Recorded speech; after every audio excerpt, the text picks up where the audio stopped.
যেই পাহাড়ের পাথর দিয়া দিয়া আমার নবীরে মারছে, পিঠ মুবারকের মধ্যে রক্ত মুবারক ঝরছে, আমি নিজে আমার জিহ্বা দিয়া ওই পাথরের মধ্যে চাটতে শুরু করলাম। এরপরে পাকিস্তানিটা আমার মোহব্বত দিয়ে কাকু একটু মসজিদে চলেন। এবার পাশে একটা মসজিদ, ওই মসজিদের মধ্যে আমি ঢুকলাম। কাঠ দিয়া মসজিদটা বানাইছে, পাথর দিয়া বানায় রাখছে, মাটি দিয়া বানায় রাখছে। হ বন্ধু রে, একবার এই মসজিদের মধ্যে আগুন লাগাই দিছিল, এখনো মসজিদে কাঠগুলা পুরা আছে। এই মসজিদের পাশেই হলো বুড়ির বাড়ি, যেই বুড়ি আমার নবীরে কাটা দিয়া রাখছিল, ওই ঘরটাও দেখলাম। আর আমি নবীর ওই মসজিদের মধ্যে আমি যখন গিয়া ঢুকলাম, ওই পাকিস্তানিটা কয় ওই কোনা দিয়া তাকান। আমি তাকাইলাম হাতের ডান পাশে মসজিদের, তাকায় দেখলাম মানুষ একটা কোনার মধ্যে কার্পেটটা উঠাইয়া উঠাইয়া ভিডিও করে। আমি সেই জায়গার মধ্যে গিয়ে দেখলাম মসজিদের সব দিক দিয়া শুকনা, শুধুমাত্র ওই জায়গাটা পানি সেতে করতেছে। এবার আমি জিগাইলাম, বাবা রে এখানে ওরা কি করে? আমারে কই এখানে হলো সেই জায়গা। আমার নবী পাথর আঘাত খাইয়া মসজিদের এই কোণার মধ্যে বৈশা সেজদার মধ্যে পইরা যে উম্মতি উম্মতি বলে কাঁদতেছেন, ওই কান্নার যে পানি মুবারকটা এখানে পড়ছে, সেই দিন থেকে ১৫০০ বছর আগে থেকে এই জায়গাটা এখনো ভিজা আছে, এখনো ভিজা আছে। এই জায়গাটা হলো নবীর চক্ষু মুবারকের পানি মুবারক পড়তে পড়তে ভিজা। এবার সবাই ভিডিও করে, আমি আর ভিডিও করি না রে বাবা। আমি ওই জায়গার ভিতরে হাত দিয়া গো, আমি বালু সহকারে হাত দিয়া ঘষা দিয়া হাতটারে ভিজাইয়া আমার গলার মধ্যে আমি মেসেজ করলাম, আর দুইটা হাতের মধ্যে লাগাইয়া আমার চেহারাটার মধ্যে মালিশ করলাম। আর নবীর ডাক দিয়ে গো, নবী গো, নবী গো, ও মায়ার নবী, আমি বাংলাদেশ থেকে এসেছি, আপনারে বুঝি ওরা পাথর মারছে, ১৫০০ বছর আগে এখানে বুঝি মারছে। আর মনে মনে কই, নবী গো, আমি বাংলাদেশে লক্ষ লক্ষ মানুষ নিয়ে কথা বলি, আপনার শান যখন বলি মানুষ চোখের পানি ফালায়া ফালায়া কান্দে, আপনার ঘটনা যখন বলি এরা নবীর জন্য চোখের পানি ফালায়া ফালায়া কান্দে। ইয়া রাসূলুল্লাহ, নবী গো, আমাদের এই সমাজের মানুষ যদি সেই দিন থাকতো, তাইলে ওরা যে আপনারে পাথর মারছি, ওই পাথরের বরাবর আমাদের সিনাটা পাইতা দিতাম, সব পাথর আমার বুকের মধ্যে নিয়ে নিতাম, কিন্তু আপনার বদন মুবারকে একটা পাথর লাগতে দিতাম না। আল্লাহর কসম করে বলি, আমি শুধু হাত দিয়ে মেসেজ করি নাই, বালু সহকারে জিহ্বা দিয়া সেখানে চাটলাম, নাকটা লাগছে সেই জায়গায়। জীবনে কত গ্রাণ আমার নাকের মধ্যে লাগলো, এমন একটা গ্রাণ আমার নাকের মধ্যে লাগছে গো, এমন গ্রাণ আমার নাকে লাগে নাই। আমি তো মনে করি ইকরামের মানুষ যদি সেই দিন তায়েফের মধ্যে থাকতো, যারা 12টার পরে ওয়াজ শুনে এমন ভাবে নবীর জন্য বিনায়া বিনায়া কান্দে, বুকটা ফাইটটা যাই রে। যদি আমরা সেই দিন তায়েফের জমিনে থাকতাম, ওই দিন তায়েফের জমিনের ছেলেগুলা যখন আমার নবীরে পাথর মারছে, আমরা ইকরামের মানুষগুলো সব পাথর মাথায় নিয়ে নিতাম, মোস্তফার বদন মুবারকে একটা পাথরের আঘাত লাগতে দিতাম না, ঠিক কিনা? ও আমার ইকরামের বাবারা, ও আমার মুরব্বী বাবাজিরা গো, ও আমার যুবক ভাইরা, মা আমেনা বলেন, আমার নবী দুনিয়াতে যখন আসলো অন্যান্য ছেলেরা হয় উলঙ্গ, আর আমার নবী দুনিয়াতে এসেছেন, আমার নবী জান্নাতি কাপড় পরে এসেছেন। আমার নবী দুনিয়াতে এসেছেন খতনা হইয়াই দুনিয়াতে এসেছেন। আমার নবী, আপনার নবী বলেন, উম্মত পৃথিবীর মানুষ আমার লজ্জাস্থান পৃথিবীর কেউ দেখে নাই। সুবহানাল্লাহ না কেন? তাহলে সেই নবী কি আমাদের মতো নাকি? এবার মা আমেনা বলেন আমার নবী দুনিয়াতে আইসা কয় আল্লাহ ছাড়া কোনো মাবুদ নাই, আর নবী হলো আল্লাহ রাসূল। এবার নবীর একজন ফুফি আম্মা, যার নাম হলো সুফিয়া। সুফিয়া বলে আমি তাকে দেখলাম নবী দুনিয়াতে আইসা সাজদার মধ্যে পড়ে গেছে, কি জানে গুন গুন করে গান গাইতেছে। আমি ফুফু আম্মা হইয়া আমার কানটারে নবীর জবান মুবারকের কাছে লাগাইলাম, লাগানোর পরে আমি শুনলাম আমার নবী, আপনার নবী রাহমাতুল লিল আলামিন দুনিয়াতে আইসাই আমার নবী সাজদার মধ্যে পইরা কেন তাহিরি হুজুর নবী নবী করে, কেন ইকরামের মানুষ রাত্র 12:30টার সময় কেন নবী নবী করে। ও বন্ধুরে বন্ধুরে, ও বাবা, আমার নবী সাজদার মধ্যে পয়রা কি কই জানেননি? রব্বি হাবলি ইয়া উম্মতি, ও আমার রব আমার দিয়ে দাও আমার উম্মত, আমার উম্মত আমার দিয়ে দাও। আমার নবী দুনিয়াতে আসার আগে নবী উম্মতের জন্য কেঁদেছেন, দুনিয়াতে আইসাই নবী উম্মতের স্লোগান দিয়েছেন, পাত্রের আঘাত খাইয়া গেও নবী উম্মতের জন্য স্লোগান দিয়েছেন। আমার নবী তায়েফের জমিনে যাইয়া তায়েফের যুবক যুবক পোলাপান আমার নবীরে পাথর মেরেছে, সেখানেও জিবরাইল আলাইহিস সালাম নবীরে ডাক দিয়া কয় ইয়া রাসূলুল্লাহ, নবী গো নবী গো নবী গো, ও মায়ার নবী, আপনারা তারা এমন ভাবে পাথর মারতেছে আমি জিবরাইলের আর বরদাস্ত হয় না। ও নবী আমার একটা বার অনুমতি দেন, পাথরগুলা উড়াইয়া উড়াইয়া কাফেরগুলোর একবারে শেষ কইরা দেই। আমার নবী বলে ও জিবরাইল, আমি তো গজবের নবী না, আমি নবী হইলাম রহমাতাল লিল আলামিন। যেই পাথরটা যেই পাহাড়ের পাথর দিয়া দিয়া আমার নবীরে মারছে, পিঠ মুবারকের মধ্যে রক্ত মুবারক ঝরছে, হিসাবটা কইরা দেখেন যেই নবীর বদন মুবারকে মশা মাছি বসে নাই, ওই নবীরে পাথর মাইরা পিঠটারে লাল কইরা ফেলাইছে। আমি আমার আম্মারে লইয়া উমরার মধ্যে গিয়েছি, সেখানে গিয়ে আমি পাথরটা দেখে আসছি, দেখলাম পাকিস্তানিরা দাঁড়ায় দাঁড়াইয়া মোবাইল দিয়া দিয়া পাথরটারে ভিডিও করে, এমন ভাবে ভিডিও করে। আমি পাকিস্তানের জিগেলাম ভাই এখানে কি করতেছেন? ডাক দিয়া কয় দেখো না পাথরটা দেখা যায়, এই পাথরটা কোনটা জানো রে? আমি বললাম কোনটা? ওই পাথর দিয়া যে আমার নবীরে মারছে, মাথা মুবারক ফাটাইছে, পিঠ মুবারকে রক্তে লাল হয়ে গেছে। আমার নবী জীর্ণ শীর্ণ শরীর নিয়ে যেই পাথরটার মধ্যে হেলান দিয়া বসছিলেন, এটাই হলো সেই পাথর। এখনো পাথরের ভিতরে নবী রক্ত মুবারক লেগে আছে। আমি সেই পাথরটা দেখে এসেছি। সবাই মোবাইল দিয়া ভিডিও করতেছে, আমি বাংলার পাগল, আমি ভিডিও করি না। আমার পাথরটা সিনার মধ্যে নেওয়ার চেষ্টা করছি, আমি পাকিস্তানের পায়ের ফাঁক দিয়া ভিতরে ঢুকিয়া আমি নিজে আমার জিহ্বা দিয়া ওই পাথরের মধ্যে চাটতে শুরু করলাম। এরপরে পাকিস্তানিটা আমার মোহব্বত দিকাকে একটু মসজিদে চলেন, এবার পাশে একটা মসজিদ, ওই মসজিদের মধ্যে আমি ঢুকলাম।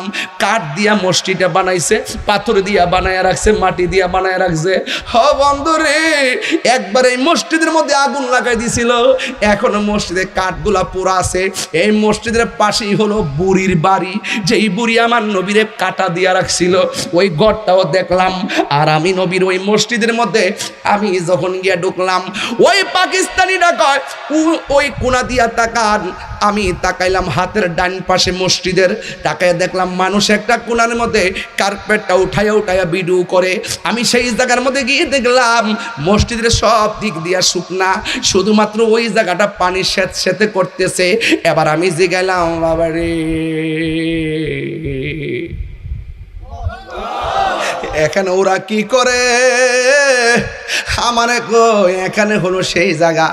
আমার নবী পাথর আঘাত খাইয়া মসজিদের এই কোণার মধ্যে বৈশা সেজদার মধ্যে পইরা যে উম্মতি উম্মতি বলে কাঁদতেছেন, ওই কান্নার যে পানি মুবারকটা এখানে পড়ছে, সেই দিন থেকে ১৫০০ বছর আগে থেকে এই জায়গাটা এখনো ভিজা আছে, এখনো ভিজা আছে। এই জায়গাটা হলো নবীর চক্ষু মুবারকের পানি মুবারক পড়তে পড়তে ভিজা। এবার সবাই ভিডিও করে, আমি আর ভিডিও করি না রে বাবা। আমি ওই জায়গার ভিতরে হাত দিয়া গো, আমি বালু সহকারে হাত দিয়া গসা দিয়া হাতটারে ভিজাইয়া আমার গলার মধ্যে আমি মেসেজ করলাম, আর দুইটা হাতের মধ্যে লাগাইয়া আমার চেহারাটার মধ্যে মালিশ করলাম। আর নবীর ডাক দিয়ে গো নবী গো, নবী গো, ও মায়ার নবী, আমি বাংলাদেশ থেকে এসেছি, আপনারে বুঝি ওরা পাথর মারছে, ১,৫০০ বছর আগে এখানে বুঝি মারছে। আর মনে মনে কই নবী গো, আমি বাংলাদেশে লক্ষ লক্ষ মানুষ নিয়ে কথা বলি, আপনার শান যখন বলি মানুষ চোখের পানি ফালায়া ফালায়া কান্দে, আপনার ঘটনা যখন বলি এরা নবীর জন্য চোখের পানি ফালায়া ফালায়া কান্দে।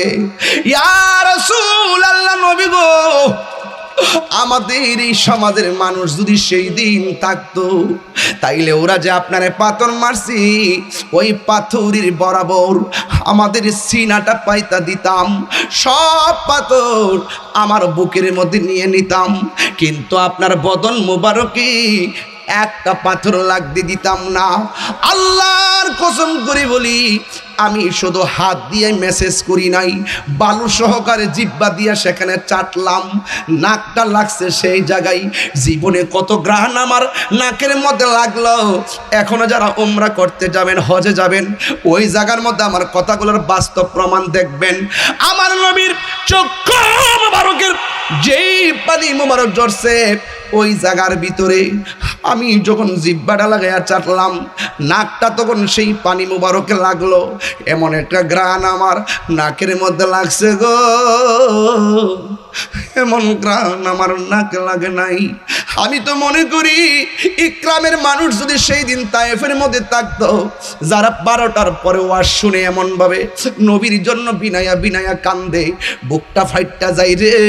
যদি আমরা সেই দিন তায়েফের জমিনে থাকতাম, ওই দিন তায়েফের জমিনের ছেলেগুলা যখন আমার নবীরে পাথর মারছে, আমরা ইকরামের মানুষগুলো সব পাথর মাথায় নিয়ে নিতাম, মোস্তফার বদন মুবারকে একটা পাথরের আঘাত লাগতে দিতাম না, ঠিক কিনা? বন্ধু, নবীর ফুফু আম্মা বলেন, আমি দেখলাম নবী কান্দে, উম্মতের জন্য কান্দে।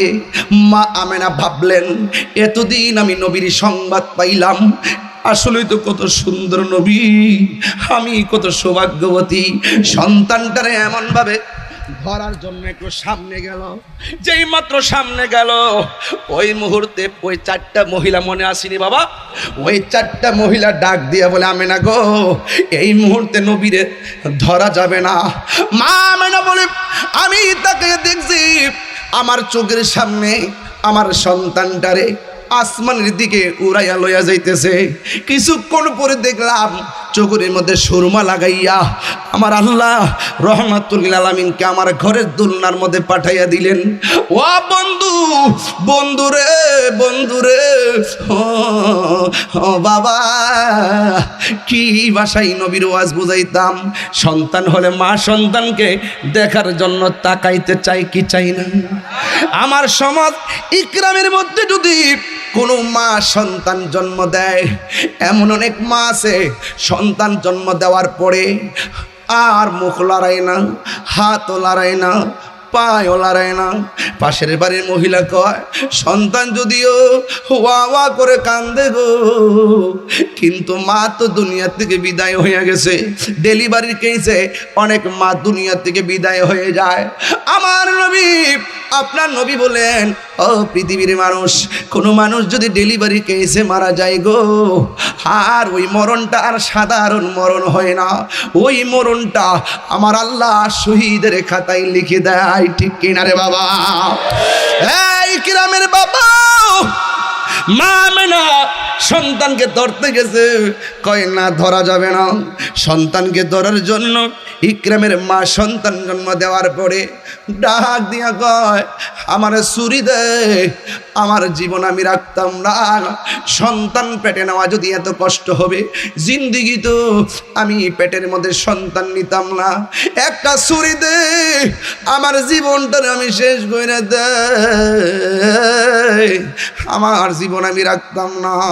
যখন সন্তানটা প্রসব হয় তখন মা বেহুশ হয়ে পড়ে রয়। পাশের বাড়ির মহিলা ডাক দিয়ে বলে, সকিনার আম্মা, তোমার আমার আল্লাহ একটা সন্তান ছেলে দিয়েছে। মা তখন মিরমিরাইয়া চায়, দুইটা হাত বাড়াইয়া দেশ না, ব্যথা তো সহ্য হয় না। ওই সময়ের ব্যথা সেলাইন দিয়া শেষ করা যায় না, ওই সময়ের ব্যথা আর ডাক্তারের ইঞ্জেকশন দিয়েও শেষ হয় না। ওই মায়ের প্রসবের পরে মার ব্যথা শেষ হয়ে যায় একমাত্র সন্তানের স্পর্শে। আপনারা জবান খুলে বলুন, আমরা মায়ের খেদমত চাই কি চাই না? এই আওয়াজে মানি না? জবানটা খুলে বলো, আমরা মায়ের খেদমত চাই কি চাই না? ও বন্ধুরে আমার, ওয়াজ যদি 30 সেকেন্ডের জন্য ভালো লাগে থাকে, আজকে বাড়ির মধ্যে যাইবেন, যাই আমার পায়ে দেরা মাপ চাইবেন, আর ডাক দিয়া বলবে, আম্মা জীবনেও তোমারে কষ্ট দিব না। এ যুবক মায়ের আমার, মা বাবার মনে কষ্ট দিয়া তাহিরি কাছে মুরিদ হইয়া দরবারে গরু লইয়া গেলেই আল্লাহকে পাইবেন না। মা বাবার মনে কষ্ট দিয়া যদি আপনি ফয়েজিয়া দরবারে গরু লইয়া যান, এই যাওয়ার কোনো দাম হবে না। কারণ আমার নবী, আপনার নবী বলেছেন, রিদার রাব্বি ফি রিদাল ওয়ালিদাইন ওয়া সাকাতুর রাব্বি ফি সাকাতিল ওয়ালিদাইন। পিতা মাতার সন্তুষ্টিতে আল্লাহর সন্তুষ্টি, পিতা মাতার সন্তুষ্টিতেই আল্লাহর সন্তুষ্টি। আপনারা জবান খুলে বলুন, আমরা মা বাবার খেদমত চাই কি চাই না? এই আওয়াজে মানি না? জোরে বলো, চাই কি চাই না?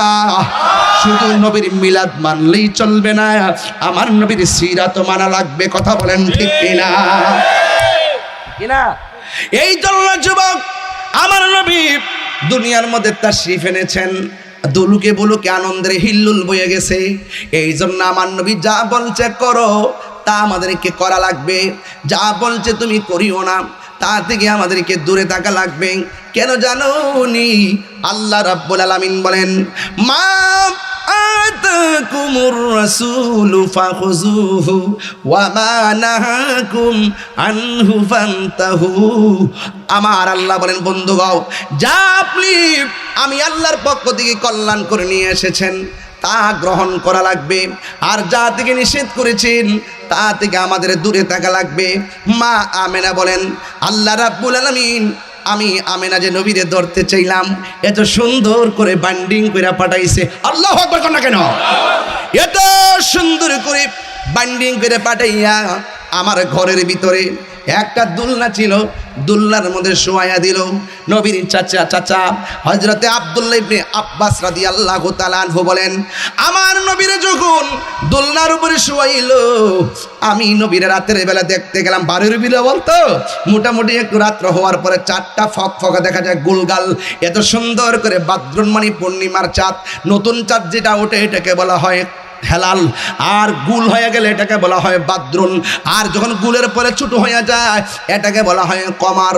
চাঁদের 3টা পরিভাষা, একটা হলো হেলাল নতুন চাঁদ, আরেকটা হলো পূর্ণিমার চাঁদ বাদ্রুন, আরেকটা হলো কমারুন যেটা বড় হওয়ার পরে আস্তে আস্তে ছোট হয়ে যায়।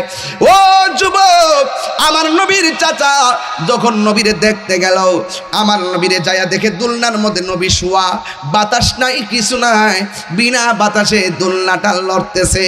এবার শুধুমাত্র লড়ে না, আকাশের চাঁদ একবার ডানে যায়, নবীর দুলনা মুবারক যদি ডানে যায় আকাশের চাঁদও ডানে যায়, নবীর দুলনা মুবারকে যদি বামে যায় আকাশের চাঁদও বামে যায়। নবীর চাচা ডাক দিয়া কয়, ইয়া রাসূলুল্লাহ। আল্লাহু আকবার জোরে হবে। এই বেটা কি তোর সমস্যা কি? বল বেটা, ইয়া রাসূলুল্লাহ। আল্লাহু আকবার জোরে হবে। ইয়া রাসূলুল্লাহ, নবী গো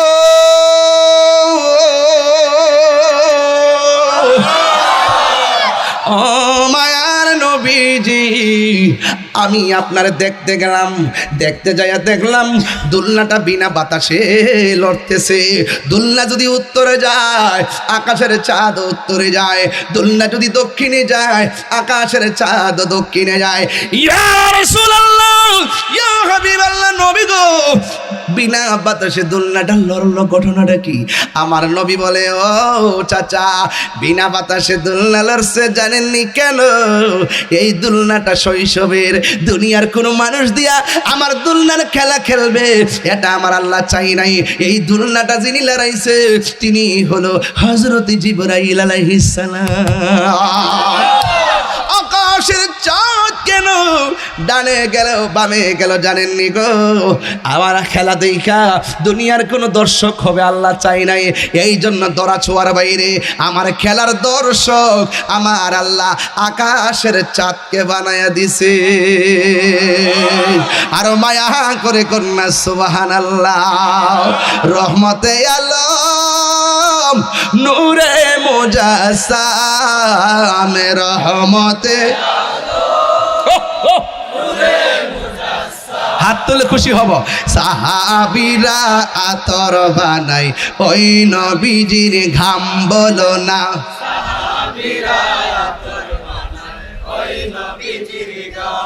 আহা চিনো জানো মানো কেমন আমার নবীজি, চিনো জানো মানো কেমন আমার নবীজি, যাহার প্রেমে পাগল চন্দ্র তারকারাজি। তোমরা আরো শুনবানি সুন্দর কাহিনী, আরো শুন ইকরামবাসী জান্নাতের রোমে রোমে লেখা নবীর নাম।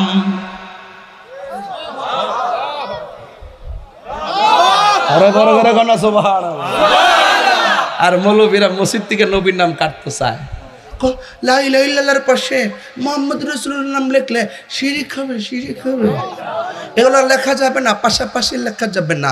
এক পাশে আল্লাহ আর এক পাশে মুহাম্মদ লিখলে শিরক হয়ে যাবে, শিরক হয়ে যাবে। রোহিঙ্গা বলে কি? রোহিঙ্গা বলে কি? মা বাবা, মা বাবা কইতে না, মা জোরে, মা দাদা নানা শালা চাচা খালা, খালি না খালু, জামাই বউ, জামাই জামাই, বক্তা বক্তা। বেটা সারা দুনিয়া আল্লাহ জোড়া জোড়া করছে, নিজে আল্লাহ হাবিবুল্লাহর সঙ্গে জোড়া বাইন দেয়া। আল্লাহ যখন ছিল একা, নাহি ছিল কোন সকা, তখন আল্লাহ প্রকাশিতে চায়। আল্লাহ হাকিকতের নূর দিয়া হাবিবের নূর করলেন পয়দা, জুস মারিলেন এশকের দরিয়ায় রে সময় যায়। পর দুরুদ নবী মুস্তাফা, পর দুরুদ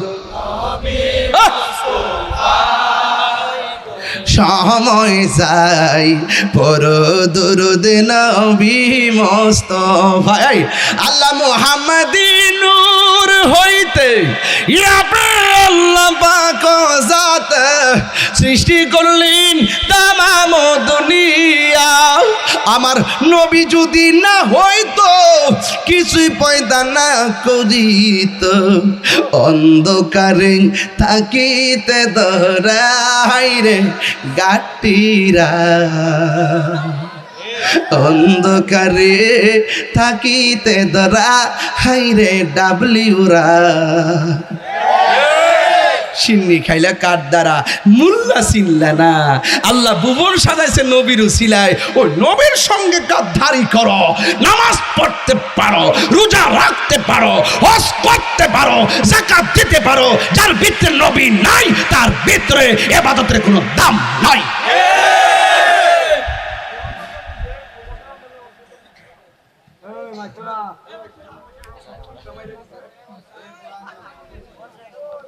আল্লাহু আকবার জোরে বলেন, আর জোরে করে আল্লাহু আকবার। আমার নবীজি দুনিয়াতে এসেছেন নূর না মাটি? আর বড় করে বলেন নূর না মাটি? আল্লাহ বলেছেন কদ জাআকুম মিনাল্লাহি নূর। আল্লাহ বলে অবশ্যই তোমাদের কাছে আমি আল্লাহর পক্ষ থেকে নূর এসেছে। عن جابر بن عبد الله الأنصاري رضي الله تعالى عنه قلت يا رسول الله أبي أنت وأمي أخبرني أن أول شيء خلقه الله تعالى قبل الأشياء قال يا جابر إن الله تعالى خلق قبل الأشياء نور نبيك من نوره فجعل ذلك النور يدور بالقدرة حيث شاء الله تعالى ولم يكن في ذلك الوقت لوح ولا قلم ولا سماء ولا أرض ولا جن ولا ملك ولا إنس جركن سبحان الله جابر رضي الله تعالى عنه আমার নবীরে প্রশ্ন করি ইয়া রাসূলুল্লাহ আল্লাহ রাব্বুল আলামিন সর্বপ্রথম কি সৃষ্টি করেছেন আল্লাহ রাব্বুল আলামিন হাবিব বলেন ইয়া জাবির ইন্নাল্লাহ তাআলা খালাকা ক্বাবলা আশিয়াই নূরা নাবিকা মিন নূরিহি আল্লাহ রাব্বুল আলামিন সর্বপ্রথম তার হাবিবের নূর মুবারক সৃষ্টি করেছেন ওয়াজআলা যালিকা নূরু ইয়াদরুল কুদরতি হাইসু শা আল্লাহু তাআলা ওয়া লাম ইয়াকুন ফি যালিকাল ওয়াক্ত তখন আল্লাহ পাক নবীর নূর বানাইয়া আল্লাহর কুদরতি ভাবে যেখানে খুশি সেখানে ঘুরাইছে যখন আল্লাহ পাক আমার নূরটাকে ঘুরাইছে ওয়ালা লাউহুন ওই সময় লৌহ ছিল না ওয়ালা কলামুন কলম ছিল না ওয়ালা জিন্নুন জিন ছিল না ওয়ালা ইনসুন মানুষ ছিল না ওয়ালা মালাকুন ফেরেশতা ছিল না ওয়ালা আরদুন জমিন ছিল না ওয়ালা মাউন পানি ছিল না যখন আগুন নাই পানি নাই মাটি নাই লৌহ নাই কলম নাই আরশ নাই কুরসি নাই নাই কিছু নাই মাটি নাই কিছু নাই নাই বলতে কিছু নাই তখনই আমার নবী আল্লাহর কাছে নূর তা আপনি যে বলেন নবীকে মাটি দিয়ে বানাইছে মাটি হইল কখন আর নবী হইল কখন নবীকে ওয়ালা আরদুন জমিন হই নাই জমিনটা কি স্বর্ণের না মাটির নবীকে ওয়ালা আরদুন আমি যখন নবী ছিলাম তখন নবী যখন ছিলাম তখন মাটি নাই জোরে কোন ঠিক কি নাই মাটি তো নাই তখন আপনি নবীকে মাটি বলবেন কেন নবী নূর এতে কোনো সন্দেহ কে এসেছে নূর নবী এসেছে এটাই হলো আকীদা এই জাত এবং নবীর জাত যদি অস্বীকার করেন বুঝছেন কিন্তু নবীর জাত যদি অস্বীকার করেন আপনি যতই ইবাদতকারী হন কোনো কাজ হবে না আমি যে আজকে ওয়াজ করেছি কারো নাম বলেছি নাম বলে কটাক্ষ করেছি আমি উপমা বলেছি তোমার গায়ে লাগে কেন তোমার গায়ে যদি লাগে বুঝতে হবে ডাল মে কুছ কালা হ্যায় তোমার তো লাগার কথা নবীর শান গাইলে তো কোনো মৌলবীর গায়ে লাগার কথা না নবীর শান গাওয়ার পরে যে মৌলবীর চেহারা অন্ধকার হয়ে যায় এটা আবু জাহেলের নাতিরিগরের পত্রিগরের টতি আমি শান গাইলে অনেকের কষ্ট লাগে আমার শান সুর ছন্দ যদিও লাগে কারো মন্দ নবীর শান সুর ছন্দ যদিও লাগে কারো মন্দ যদিও লেগে যায় দ্বন্দ্ব আমার শান আমার সুর সবই যে নবীজির জন্য আপনি যখন নবীর জন্য গান গাইবেন কোন মৌলবীর গায়ে যদি লাগে জায়গা এই মৌলবীকে আমরা কাছে দামি নবীর শান গাইলে সবাই খুশি হতে হবে নবীর আগমনে যারা বেজার থাকে আর বেদাতের ফতোয়া দেয় আমি তাদেরকে বলতে চাই বাবা তোমরা যে সিরাতুন নবী ব্যানার দিয়া মাহফিল করো নবীর কোন সাহাবী সিরাতুন নবী ব্যানার দিয়া মাহফিল করছে দেখাও তো জায়েজ আছে বেদাত খুঁজছো না বেদাত করলে আমরা কাছে অভাব নাই অভাব আছে এই জন্য বেদাত শুনলেই খারাপ বোঝা যাবে না বেদাত একটা হাসানা আর একটা সাইয়্যা একটা ভালো বেদাত আর একটা খারাপ বেদাত আমরা যে মিলাদুন নবী পালন করি এখানে কি বলি নাত রাসূল পড়ি এটা কি গুনাহ কোরআন তেলাওয়াত করি গুনাহ ব্যানার বানাই নবীর সম্মান লিখি গুনাহ তো আমাদের কর্মপদ্ধতি সব তো কোরআন সুন্নাহ সম্পর্কিত তা আপনি বেদাত করলেন কেন কয় ঈদ লাগাইছেন কি লাগাই ঈদ নিয়েই হেরার জ্বালা নবীর আগমনে আজকে আমি সামনে কি করে জানি ঈদ আর লাগাইতাম না কমে যে আনন্দ রেলি কি রেলি আনন্দ রেলি আব্বারা ও আব্বা আনন্দ রেলি তারপর আপনি আসেন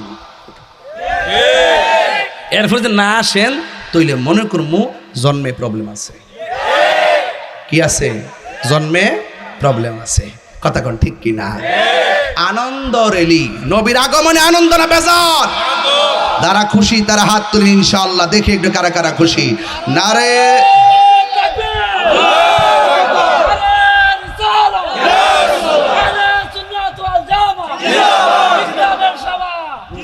মারহাবা জোরে গন ইসলাম ইকরামের সভা ও আচ্ছা ইসলামের সভাপতি ইকরামের সভা সুন্নি মহাসম্মেলন মারহাবা গন আওয়াজ করে বলেন নবী দুনিয়াতে এসেছেন আমাদের মতো আসছে নবী দুনিয়াতে এসেছেন মাটি না নূর নবী সেজদায় পড়ে কার জন্য কাঁদছে আর কোন না কার জন্য কাঁদছে তো নবী উম্মতের জন্য যদি কান্দে তাহলে উম্মত নবীর জন্য কান্দার দরকার আসেনি নবীর মহব্বতের দরকার আসেনি নবী এখনো রওজা মুবারকে কি করে সেজদাই পড়া উম্মতের জন্য কাঁদতেছে। ও যুবক, নবী দুনিয়াতে এসেছেন, আমরা খুশি, এতে কোনো সন্দেহ নাই। 5 ওয়াক্ত নামাজ দরকার আসেনি ভাই? ও ভাই, নবী দুনিয়াতে যে আসছে,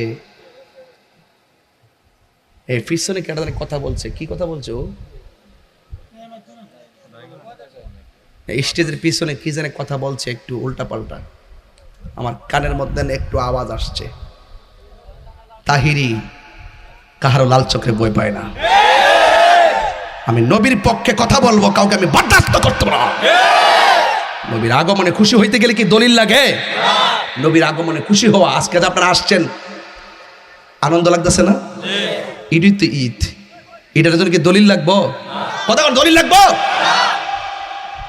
ঘরে ঘরে খবর নিয়ে দেখেন, ইকরামের ঘরে ঘরে মুরগি জব করছে, দেখবেন জিফুত নাই নাতি সব ওই যাই না নাই বলিছে না, বলিছে না, লেন্দ্রা লেন্দ্রি লয়ে পড়িছে না। এটা কি লেগা? এই মাহফিল কি প্রতিদিন হইব? এরাও মনে করে যে বছর একটা মাহফিল ইকরামের সভা হইব, যায় আব্বার বাড়ির জায়গা ওই যে জামাই টামাই লই আয় পড়ছে, প্রতি ঘরে ঘরে মুরগি আর নদীর মাছ টাছ হুতাইলে সে জব করে বাজান। সত্যি নি কোনটা দিয়ে এটাকে একটা ঈদের মতো লাগে না? এটাকে তা ঈদুল ফিতর হয়ে যাবো গা, ঈদুল আজহা হয়ে যাবো গা, সব ঈদ ওই ওই ফরজ ওয়াজিব কইতাছি না। তা আপনি তো বুঝবেন তো কোনটা মুস্তাহাব, কোনটা কইলে অসুবিধা নাই। আরবের খবর নিয়ে দেখেন, শ্রমিক দিবস যাই দেখবেন, শ্রমিক দিবসের শুরুতে লেখা দিবস মানে ঈদ লিখে রাখছে। ঈদ মানে তো ঈদুল ফিতর না, ঈদ মানে দিবস। নবী যেদিন আসছে আগমনের দিবস, আগমনের দিন আমরা খুশি। কি লিখতাম? বেজার দিবস লিখতাম? নবীর আগমনে বেজার দিবস? হ্যাঁ, নাউজুবিল্লাহ জোরে কোন ভাই। বুঝাইতে বুঝাইতে বুঝাইতে বুঝাইতে ওকে 22টা বছর বুঝাইছি, ফাউডার দইরা বুঝাইছি, এরপরে বাজান বুঝে না। ওই যে কুত্তা আছে না, কুত্তার লেজটারে যদি সরিষার তেল দিয়া 5 দিন পর্যন্ত টাইনা টাইনা টাইনা টাইনা মেসাজ কইরা কইরা 10টা ইট যদি বাইন্দা দেন, দিয়া যদি 20 দিন ফালাই রাখেন, এরপরে লেজটা খুইলা দিবেন।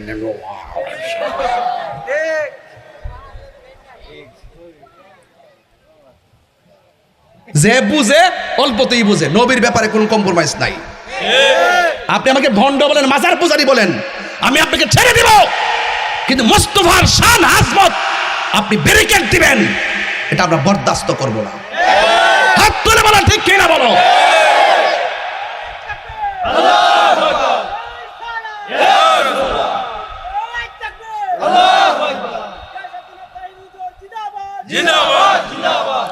তুই তো রেকর্ডিং করছো স্লোগানটা দিয়া, হুজুরের একটা স্লোগান করছে, আমার মোবাইলে রেকর্ড হইতেছে, এটাও একটা আনন্দ।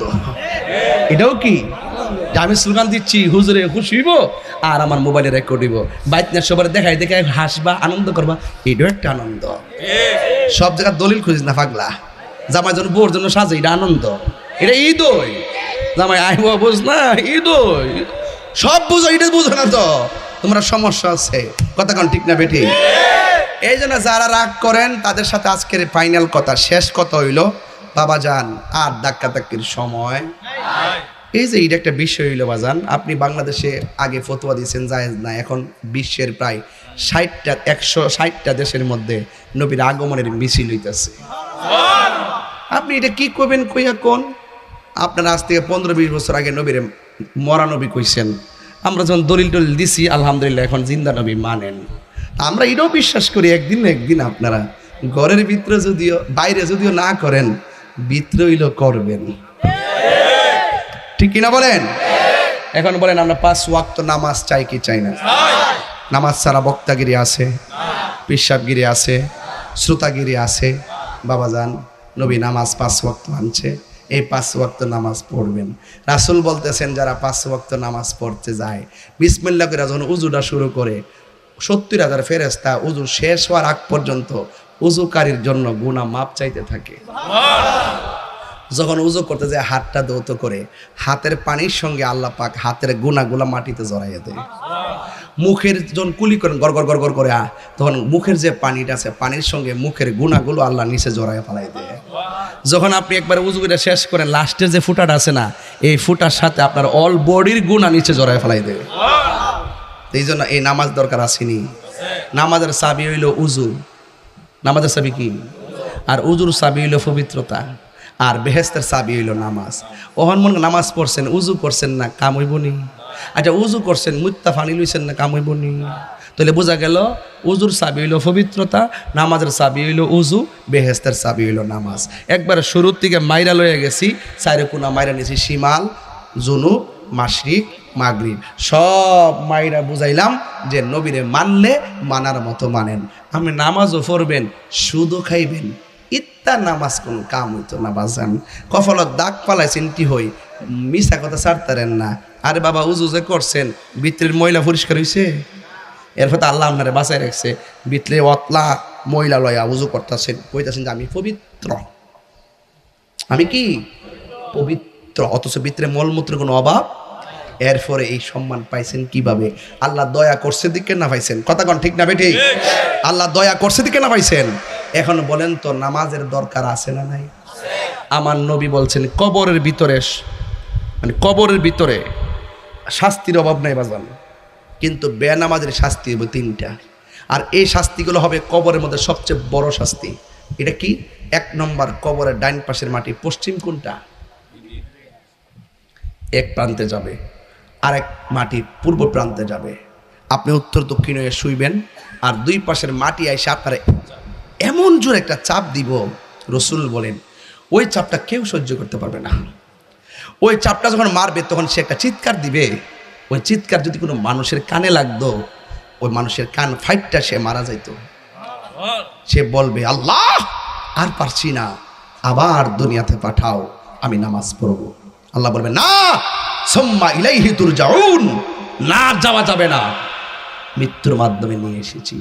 এমন জোরে চাপা মারবে, ডান পাশের হাড্ডিগুলো বাম পাশের হাড্ডির ভিতরে ঢুকে যাবে, ডান পাশের হাড্ডিগুলো বাম পাশের ভিতরে ঢুকে যাবে। ও যুবক ভাইরা, ইন্নাল্লাহা লা ইউমাহহিলু ওয়া লা ইয়ামহুল, ইন্নাল্লাহা লা ইউমাহহিলু ওয়া লা ইয়ামহুল। আল্লাহ রাব্বুল আলামিন ছাড় দেয় কিন্তু ছেড়ে দেয় না। আপনি নামাজ পড়েন না, খাইতেছেন 3 বেলা, ভাবতেছেন যে আরে ভালোই তো আছি, 10 দিন চাকরি না করলে মালিকের 10 দিনের বেতন কাটটা দেয়। আল্লাহ কিন্তু ইচ্ছা করলে হাজিরা না দেয়, নামাজের হাজিরা না দেওয়ার কারণে মাছের কাঁটা একটা গলার মধ্যে লাগাইয়া আপনার খাবারের দরজা তালা মারতে পারে। এরপর আল্লাহ আপনারা ছাড় দিছে, ঘুমাইতেছেন, ইচ্ছা মতো ঘুমাইয়া খায়া ঘুমাইছেন, এশা পড়ছেন না, ফজর পড়ছেন না, আবার ঘুম থেকে আবার সুন্দর করে উঠছেন, মুখ টুক দিয়ে আবার গামলা বইরা খাইছেন, দুপুরে যাই আবার খেলছেন। এরপর আল্লাহ দিনের পর দিন খাওয়াইতেছে। আল্লাহ রাব্বুল আলামিন ইন্নাল্লাহা ইউমাহহিলু ওয়া লা ইয়ামহুল, আল্লাহ ছাড় দেয় কিন্তু ছেড়ে দেয় না। মনে করতেছেন দুনিয়ায় নামাজ পড়ি নাই, খেলায় খেলায় দিন চলে গেছে, কবরে বাচ্চা যাবেন না। আল্লাহ বলেন ইন্নাল্লাহ ইন্না বাতশা রাব্বিকা লাশাদীদ, আমি আল্লাহর ধরা অনেক শক্ত। আমি আল্লাহ ছাড় দিয়েছি বলে ভেবো না, আমি আল্লাহ ছেড়ে দিব। ফামাইয়ামাল মিসকালা যাররাতিন খাইরান ইয়ারা ওয়া মাইয়ামাল মিসকালা যাররাতিন শাররান ইয়ারা। যাররা যাররা পরিমাণ যারা ভালো কাজ করবে তার প্রতিদান দেওয়া হবে, যাররা যাররা পরিমাণ যারা খারাপ কাজ করবে তার প্রতিফল দেওয়া হবে। কেন? ইন্নাল্লাহা লা ইকাল্লিফুল্লাহু নাফসান ইল্লা বুসআহা, আল্লাহ কারো সাধ্যের বাইরে কোনো কিছু চাপায়া দেয় না। যুবক, ও যুবক, আমি তোমাকেই বলছি একটা কথা মনে রাখো, হাসরের মাঠ যেদিন কায়েম হবে কেউ কাউকে সুপারিশ করবে না। সেই দিন আমার রাসূল বলেন যৌবন কালে যার ইবাদত বেশি তাদের জন্য আল্লাহ পাক আরশে আজিমের ছায়ার ব্যবস্থা রেখেছে। বলুন নামাজ চাই কি চাই না? রোজা দরকার আছে না নাই? যুবক, বিদায় বেলায় 2টা কথা বলবো। নাম্বার 1, আমার ওয়াজ যদি 30 সেকেন্ডের জন্য ভালো লেগে থাকে আজকে থেকে ওয়াদা করেন আমরা কোনোদিন মা বাবার মনে কষ্ট দিব। বলুন কষ্ট দিব? মা বাবার মনে কষ্ট দিয়ে হজে গেলে কি লাভ হবে? আমার ওয়াজ শুনলে লাভ হবে? লাভ হবে না।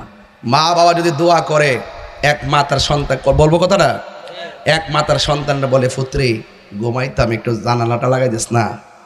ওই আগের জানালা ছিল বাজান, উপরে 1 পাট নিচে 1 পাট, মাঝখানটা কাঠ ছিল, এখন তো একসাথে হয়ে দে, উপরের পাট নিচের পাট, কাঠের যে দরজাগুলো করতো 2 পাট। সন্তান দরজা লাগাইতে যায়, মার দিকে তাকায় দেখে মা ডান কাত থেকে বাম কাতে চলে গেছে, ডাক দিলে মা আবার বাম কাতে ফিরলে কষ্ট পাবে। এখন মা এটাও তো বলে নাই যে কোন পাটটা লাগাইতো। সন্তান একবার উপরেরটা লাগায়, আরেকবার নিচেরটা খুলে, নিচেরটা লাগায় উপরেরটা খুলে, নিচেরটা লাগায় উপরেরটা খুলে, উপরেরটা খুলে নিচেরটা লাগায়, এইভাবে লাগাইতেছে। হঠাৎ করে মা তাহাজ্জুদের নামাজের টাইমে ঘুম থেকে উঠছেন, উঠটা দেখতেছেন সন্তান দরজা লাগায় একবার খুলে একবার। মা জিজ্ঞেস করে, বাবা তুমি এখানে কি করো? মা তুমি তো সন্ধ্যা রাইতে বলছিলা জানালা লাগানোর জন্য, তুমি তো বলো নাই কোনটা খুলতাম কোনটা লাগাইতাম, নাকি দুইটাই লাগাইতাম, লাগাইলে যদি তুমি কষ্ট পাও এই জন্য সারা রাত তোমাকে আমি বাতাসও দিয়েছি, সুযোগও দিয়েছি, আবার আরামও দেওয়ার চেষ্টা করেছি। সাথে সাথে মা তাহাজ্জুদের নামাজের উজুর পানিটা সুন্দর করে উজু করলেন, উজু কইরা নামাজের মুসল্লাটা নিয়া সুন্দর করে বসে গিয়ে 2 রাকাত নামাজ পড়লেন। তাহাজ্জুদ নামাজ শেষ কইরা মা আল্লাহর কাছে দুইটা হাত তুলে কয়, আল্লাহ যে সন্তান মায়ের সুখের জন্য আরামের ঘুম হারাম করে দিতে পারে, আল্লাহ আমার জাদুমণিকে তুমি সুলতানুল আরিফিন বানিয়ে দাও। ইতিহাসের পাতায় দেখলাম সেই মায়ের দোয়ার কারণে এই সন্তানটা বাইজিদ বুস্তামি হয়ে গেছে। একটা কথা মনে রাখবেন, মাকে 10 লক্ষ টাকা দিয়া আপনি কি করতে পারবেন না, আপনি খুশি করতে পারবেন না। মাকে একটু মহব্বত করে আম্মাকে ডাকটা দেন, দেখবেন মা কোটি টাকার খুশি হয়ে যায়। আরে সন্তান হয়েছে আপনার অসুবিধা নাই, 2 কেজি ফল নিছেন অসুবিধা নাই, 2 কেজি আঙ্গুর নিয়ে মার হাতে দিয়ে বলবেন আম্মা আপনার জন্য আনছি, দেখবেন মা বাপ জীবনেও 1 লাখ খাইতো না, আপনার জন্য রাখবে, আপনার বউর জন্য রাখবে, নাই নাতিদেরকে নিজের হাতে ভাগ করে দিবে। মা তখন বলবে, পুত্রে আমার হাতে যে দিছত না ফুত, আমার শরীরটা খারাপ আছেন রে ফুত, তুই যে আমার মহব্বত করে দিছত না, এই দেওয়াটা আমার অক্সিজেন হয়ে গেছে। বুঝছেন কি বলছি? আর যখন আপনি মাকে কষ্ট দিবেন তখন মা বাপ ঘরের ভিতরে বসে বসে আমার ফুতে আমার খবর লয় না, আমি যে কাশি আমার জিগাও না কাশো কেন, আমার খবর লয় না, এই যে উফ শব্দটা কইছে না, কোটি টাকা দিয়েও আপনি শান্তি পাইবেন না। যুবক আমি একটা কথা বলি আপনাকে, আমি তাহির ইতিহাস যদি গাইডটা দেখেন, আমার এলেম নাই, আমার কালাম নাই, আমারে দেখেন বাংলাদেশের আকাবের থেকে শুরু করে তৃণমূল পর্যন্ত প্রত্যেকটা মানুষ আমার মহব্বত করে। অনেকে জায়গায় ঘটনাটা কি, আপনি কি তাদের সঙ্গে লবিং টবিং করছেন নাকি তার টাকা টুকা দিয়া? আমি বলছি না রে না, আমি 1 সেকেন্ডের জন্য আমি কাউকে কিছু বলি না। হাজার হাজার লোক আসে, আমি ফোন দিয়ে তাদের গাড়ি ভাড়াও দেই না। হাজার হাজার লোক আসে আমাকে প্রোটেক্ট দেওয়ার জন্য, কেউ পিছনে কাজও করে না। আমার সবচেয়ে বড় সাহস আমার মায়ের দোয়া। আমি যদি হাজার মানুষের সামনে আমার মা বাপের দোয়াটা তুলে ধরতে পারি, আপনার কি মনে চাই না মা রে বলতেন আম্মা ও আম্মা ওই দোয়াটা করো না, যে দোয়াটা করলে আমার রিজিকের দরজার তালা খুলে যাবে। মা ওই দোয়াটা করো না, যে দোয়ার পরে আমি অনেক টাকার মালিক হওয়ার পরে তোমাকে নিয়ে আমার বাবাকে নিয়ে একসঙ্গে নবীর রওজায় যেতে পারবো। মায়ের দোয়ার মাঝখানে কি কোনো স্বার্থ আছে? ও খবরদার, আপনি যখন মার খবর নেন না তখন মা মনে মনে কিরে আমার ফুদ দিয়ে আমার সামনে গেল গা, আমার জিগাইল না কই যা, কোন সময় আয়া কোন সময় যা জিগাইল না দিদি। এই কথাটা যদি মা শুধু গর্ব একবার আপনি কোটি টাকার মালিক হইতে পারবেন। আল্লাহর কসম দিয়া বলি, কোরআন থাকলে কোরআন দইরা কইতাম, রেজাল্টটা দিয়ে দিতাম এখনই।